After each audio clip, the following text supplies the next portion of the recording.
How are you, streamers? Ating balikan ang isa sa mga tumatak na eksena at pelikula ng Jurassic Park franchise. Ano-ano kaya mga fun facts, small details at Easter eggs na nalagpasan mo sa pelikulang Jurassic Park: The Lost World?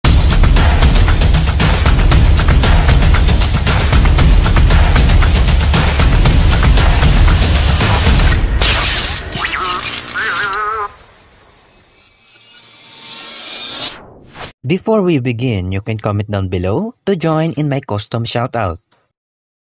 Isa ito sa mga pelikula ng Jurassic Park franchise na gumamit ng napakaraming animatronics, at ang dalawang adult T-Rex na nakita natin dito ay halos mas malaki pa sa naunang T-Rex, kaya mas nahirapan silang kontrolin ang mga ito.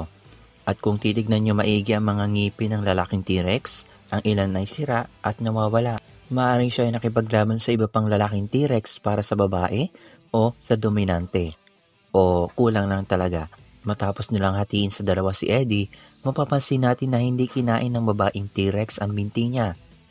Maaaring itinabi niya ito para sa kanilang anak, at pakinggan natin ito.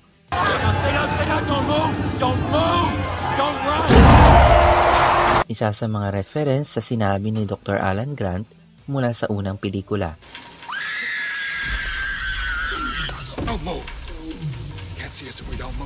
Alam nyo ba ang barkong nagdala sa dalawang T-Rex sa San Diego ay may pangalang SS Venture? Isa ito sa mga makasaysayang barko, at ito rin ang barkong nagdala kay King Kong papunta sa New York noong 1993. At ang ilan sa mga eksena sa pelikulang ito ay maaaring pag-alala sa dating pelikula ni King Kong. At alam nyo rin bang si Steven Spielberg ang direktor ng pelikulang ito? At siya ay nagharap ng inspirasyon mula sa librong The Lost World upang gawin ang ilan sa mga iconic scenes, gaya na lang na pag-atake ng dinosaur sa isang syudad.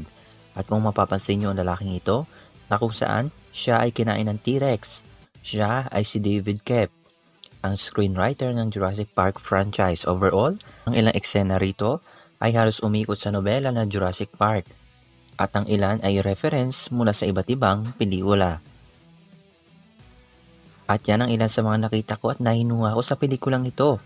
Let me know your thoughts, at sakali mang may nalimutan ako, comment lang kayo dyan sa baba. Leave a like. Kung bago ka lang dito, subscribe my channel, push that bell. See you next time.